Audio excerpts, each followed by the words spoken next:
Bonjour, voici sur ma nouvelle vidéo sur ma chaîne YouTube. Alors, je vais vous parler de la saga Vampire Academy, qui est en 6 tomes avec des spoilers, je m'en excuse. Et en même temps, je vais me maquiller. Et bien sûr, la luminosité est contre moi. Voilà, voilà, mais c'est la vie et c'est aujourd'hui que je voulais le faire. Disclaimer, je ne suis pas make-up artiste, c'est juste que j'en profite pour me maquiller, que je trouvais ça marrant de faire deux choses à la fois.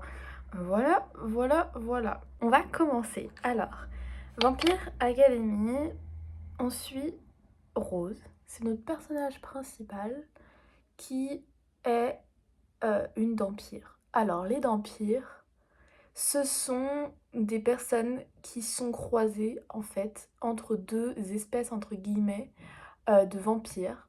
Donc un vampire, Moroi, c'est-à-dire quelqu'un qui peut, enfin qui vit comme nous mais qui a besoin d'une certaine dose de sang quand même pour rester en vie.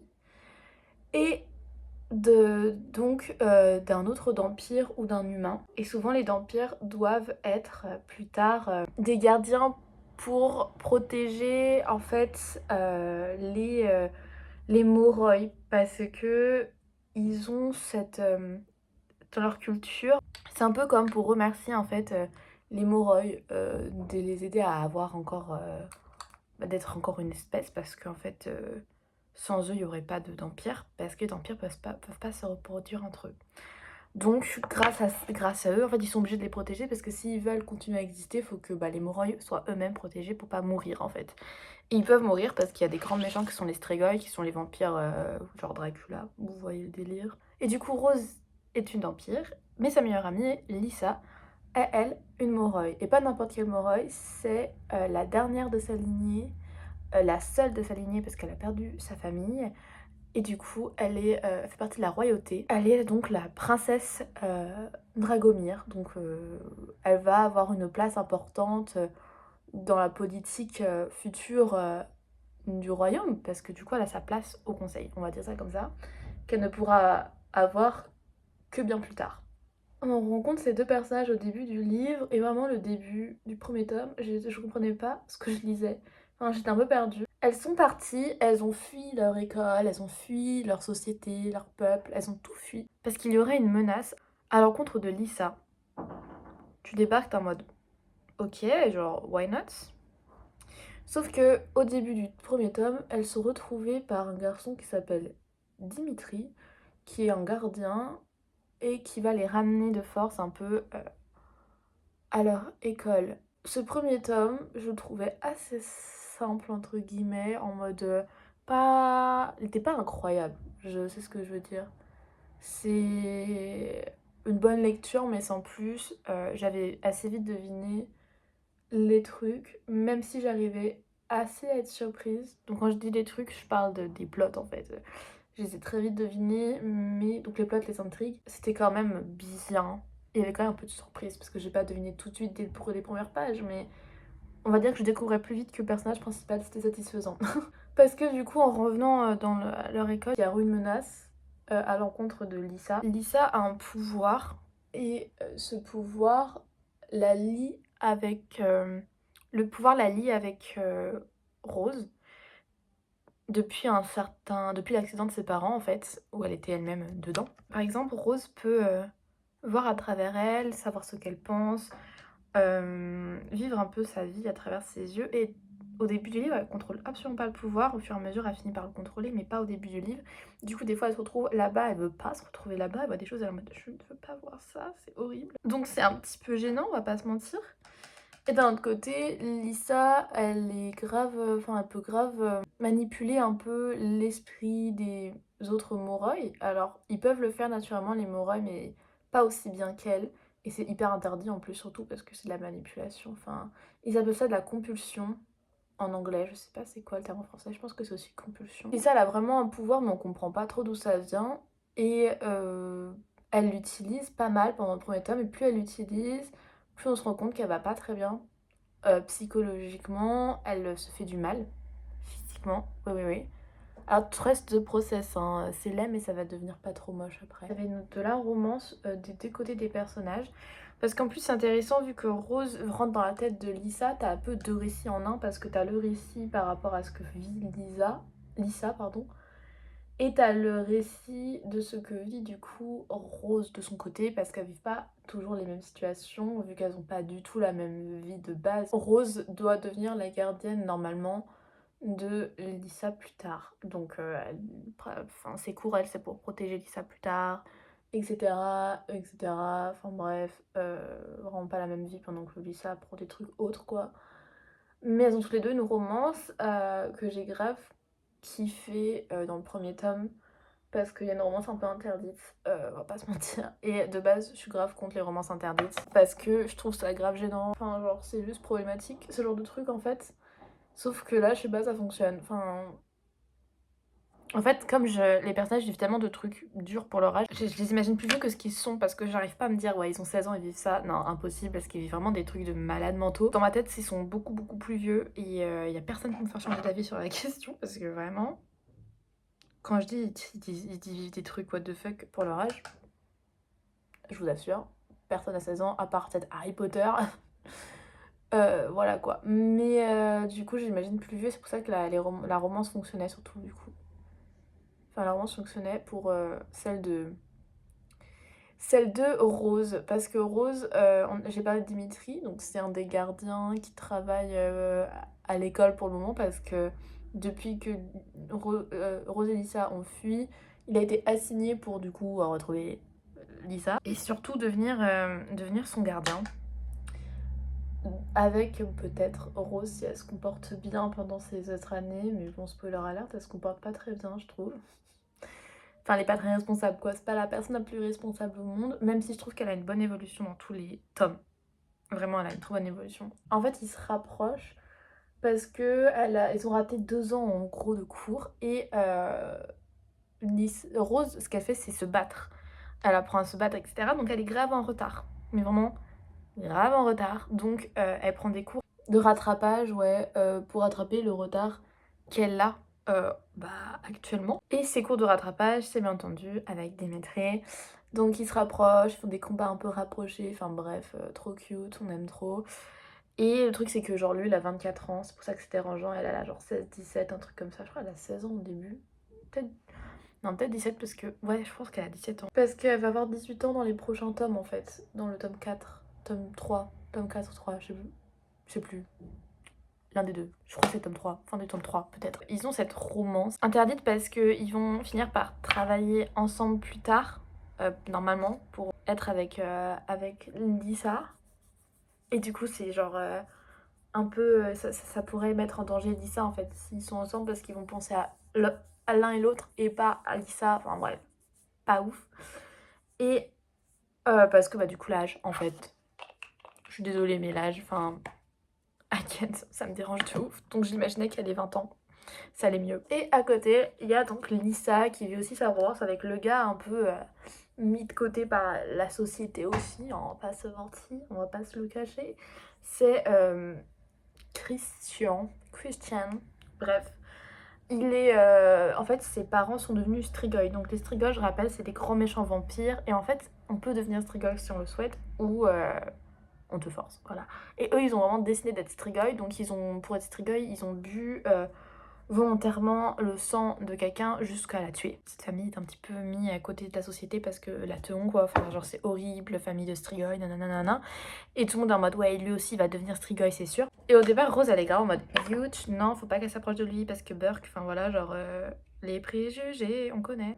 Il n'est pas ses parents donc c'est pas sa faute si ses parents ont fait ça genre et on lui fait payer le prix d'un truc qu'il a pas commis, qu'il était jeune en plus, etc. Enfin c'est affreux. Mais Lisa tombe amoureuse de lui parce qu'il est là en fait quand elle va mal, ils se retrouvent au même endroit à chaque fois parce qu'ils ont tous les deux la même cachette entre guillemets pour fuir les gens et comme elle va mal, elle veut grave fuir les gens et lui tout le monde le hait donc enfin non il le haïsse pas mais il est grave ignoré alors que lui-même fait partie de la royauté quand même. Enfin bref, c'est une personne importante entre guillemets qui ne sera sûrement jamais déclaré comme prince parce que c'est une grande famille et lui c'est juste une branche de cette famille quoi. Ensuite dans ce premier tome on rencontre un ami hyper cool je trouve de Rose qui s'appelle Mason j'avais beaucoup d'espoir sur leur couple parce que il est amoureux d'elle. Et j'avais beaucoup d'espoir quand même qu'ils se mettent en couple et qu'il y ait une petite romance et tout, qui se passe du coup dans la deuxième tome, où elle essaie de passer à autre chose, de pas penser à Dimitri, et du coup elle laisse une chance à Mason. Sauf qu'au même moment, il y a plein d'attaques de Strigoi qui se font contre la famille royale, enfin contre les familles royales. Et bon, bref, en gros, Mason meurt. Donc j'étais un peu deg, je vais pas mentir, je l'aimais beaucoup. Et en fait, je trouve que le deuil de Mason, il a pas été rapide, mais un peu quand même. Genre en mode dans les autres tomes, on n'entend plus trop parler de Mason. Elle a fait quand même vite le deuil par rapport à son gars. Oui, gros spoiler, hein, Dimitri devient Strigoi, bref. Elle a fait un chichi nerveux par rapport à lui, elle a cassé les couilles à tout le monde, qu'à moi, pendant beaucoup trop de tomes. Alors que Mason, genre, est mort, mais vraiment mort, et elle est en mode, c'est triste, je m'en veux parce que c'est ma faute, un peu quand même. C'est un peu sa faute quand même. Enfin, c'est sa faute dans le fait que Mason a été tué parce que elle lui a donné des informations qu'elle aurait pas dû lui donner, et il s'est jeté dans la gueule du loup en fait. Donc, bref, il y a tout ce qui est culpabilité, donc c'est pour ça que je dis c'est sa faute, mais c'est ce qu'elle devrait ressentir, enfin ce qu'elle peut ressentir, et je crois d'ailleurs c'est ce qu'elle ressent. Mais bref, donc Mason meurt et je suis très deg parce qu'il est trop cute, il est plein de vie, il est trop bien. Et il a son âge aussi. Un mec qui a son âge, ça peut aider genre dans la vie parce que du coup, enfin bref, le 24 ans là, ils ont 7 ans d'écart, c'est chelou, enfin c'est pas normal en fait. Et si vous trouvez ça normal, ce n'est pas normal d'avoir 7 ans d'écart alors que t'as genre 17 et lui 24. Il ne devrait pas s'intéresser à vous s'il a cet âge-là. Si vous avez la minorité et qu'un gars majeur de 7 ans d'écart, enfin, s'intéresse à vous, fuyez, cet homme a un problème. Enfin bref, du coup dans le deuxième tome, il y a tous ces trucs en mode les Striga, etc. Et il y a l'apparition d'un personnage. Comment vous dire que j'aime ce personnage depuis profond de mon être et que c'est mon personnage préféré. Il s'appelle Adrian et en fait il est hyper intéressé par Rose, normal, parce qu'elle est hyper intéressante et que surtout genre on découvre bien vite qu'elle a les mêmes pouvoirs que Lisa. Donc en fait c'est le pouvoir des... Enfin, c'est par rapport aux esprits, tout ça. Enfin, spirit. Je sais pas comment définir le terme. Il a beaucoup d'intérêt envers les deux parce que bah, du coup il kiffe bien Rose et il va la kiffer jusqu'au bout. Par contre, pour Lisa, c'est plus en mode il est intéressé parce que c'est la première fois qu'il rencontre quelqu'un qui a le même pouvoir que lui. Et il y a ce truc de bah putain, genre faut qu'on apprenne à travailler ensemble parce qu'il faut qu'on découvre un peu c'est quoi notre pouvoir. C'est un pouvoir que personne n'a, qui est comme éteint, en fait, qui s'est éteint comme pouvoir, ou alors les personnes qui l'ont se rendent pas compte qu'ils l'ont vraiment, ou alors genre ils sont dit comme n'ayant pas de spécialité alors qu'ils en ont une. C'est juste qu'elle est pas reconnue et que personne ne s'en rappelle, etc. Parce que c'est un très vieux pouvoir. Qu'avait un peu leur saint, Vladimir, je crois qu'il s'appelle. Donc dans ma tête, c'est Dracula. J'allais dire Voldemort, oui. Mais dans ma tête, c'est Dracula, grave. Genre, Saint Vladimir, je suis désolée, mais dans ma tête, je sais pas pourquoi.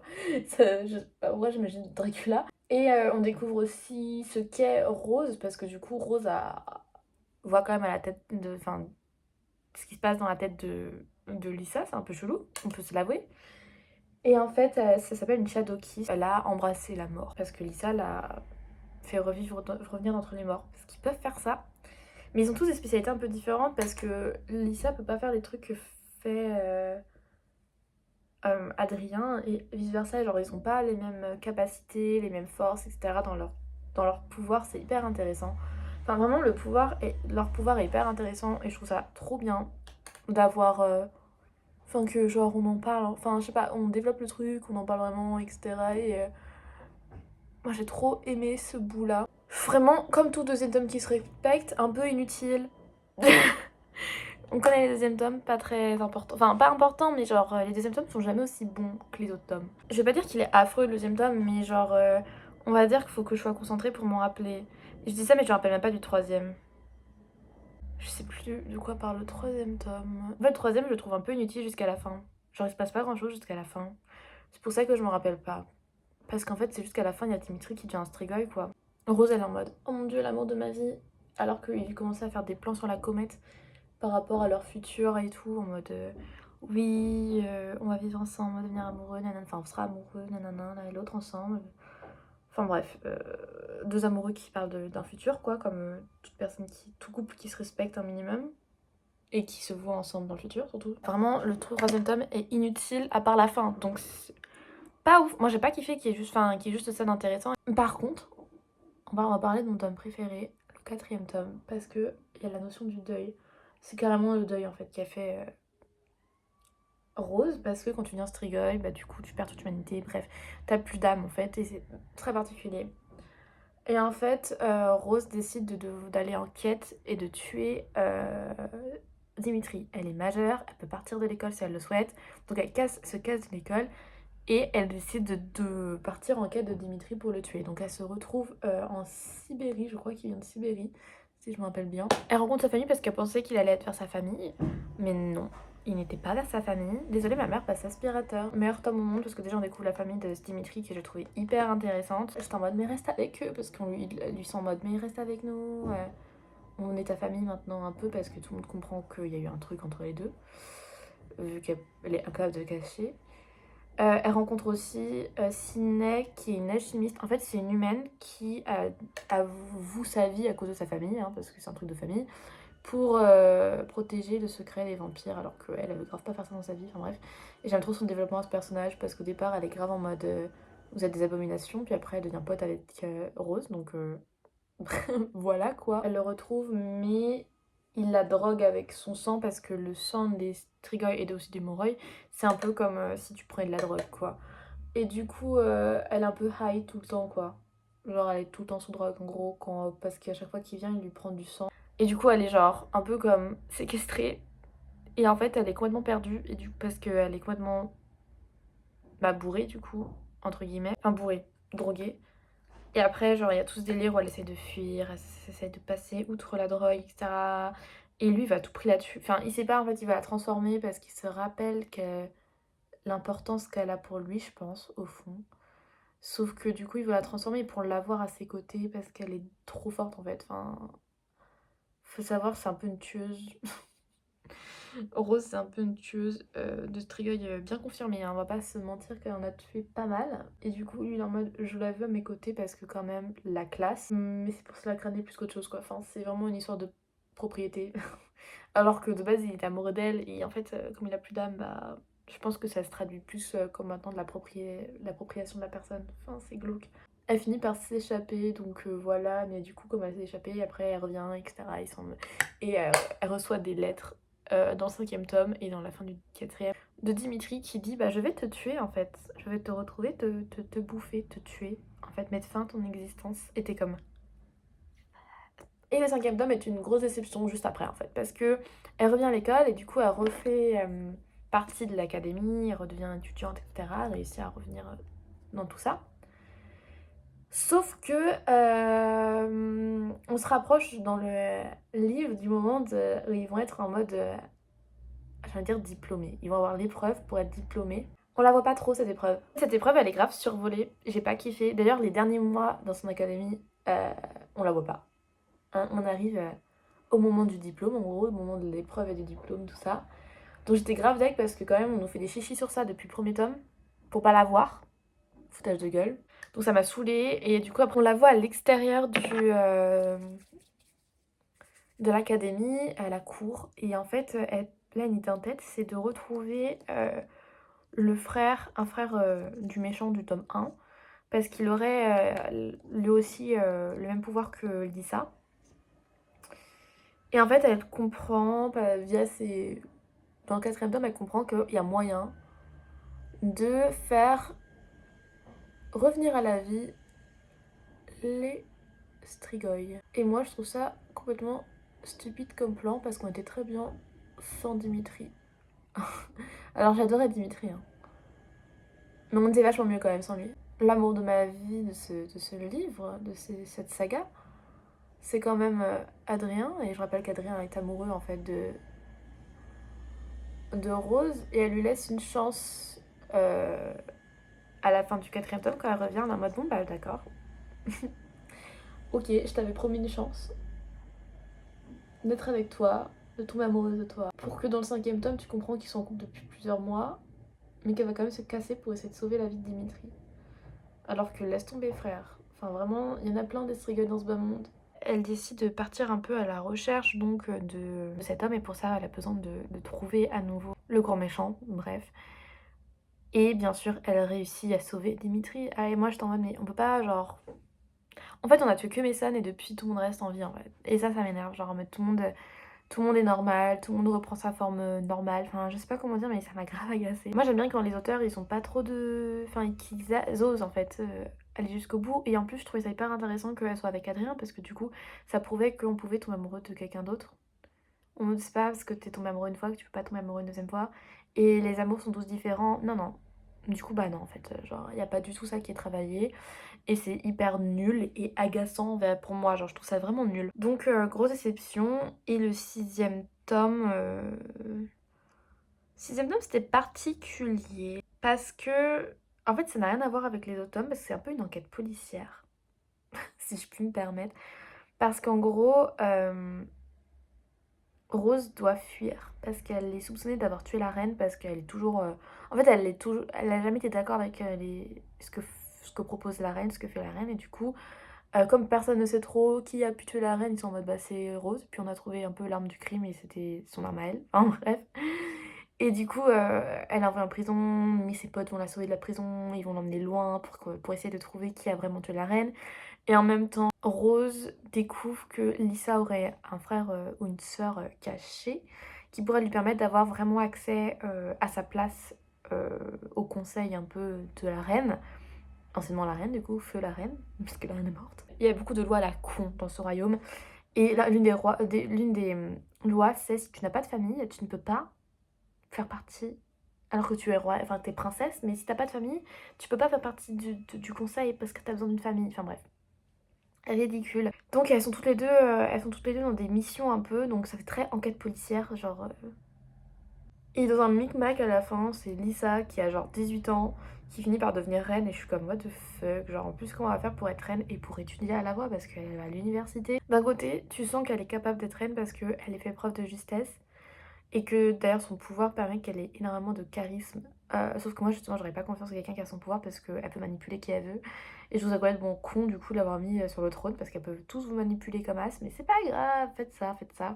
Je pense que vous avez rien compris à cette histoire, je voulais juste en parler en me maquillant. Si vous avez rien compris à cette histoire, ce qui est pas logique parce que c'est incompréhensible ce que j'ai tout raconté là, et sans sachant que j'ai raté plein de trucs, hein, vraiment, je vous ai pas parlé du fait que Rose et sa mère, c'est une relation merdique, qu'après ça va mieux, qu'elle a un père qu'elle a jamais connu, qu'elle rencontre, qu'elle finit par trouver et rencontrer. Je vous ai pas parlé de toutes les intrigues politiques, tout le travail politique derrière, alors que c'est hyper intéressant. Je vous ai vraiment parlé du fil conducteur de l'histoire.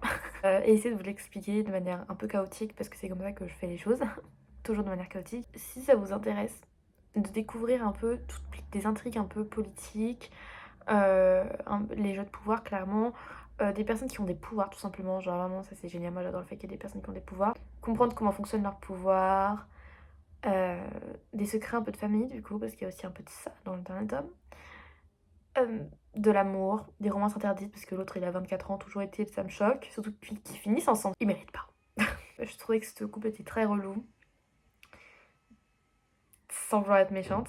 Enfin bref, c'était la vidéo la plus what the fuck que je pense sera sur ma chaîne. Je pense que la prochaine fois, si je présente des sagas, promis juré même, je constituerai un plan. Je vais vous montrer vite fait mon maquillage à la lumière. Je sais pas du tout si la lumière est bien... Attendez, on cherche le sol. Ouh, voilà. J'espère que vous avez aimé malgré mon blabla et mon incompréhension de tout ce que j'ai pu dire. Vous avez quand même aimé la vidéo. Que n'hésitez pas à mettre un commentaire pour me dire clairement que vous n'avez pas compris la chose.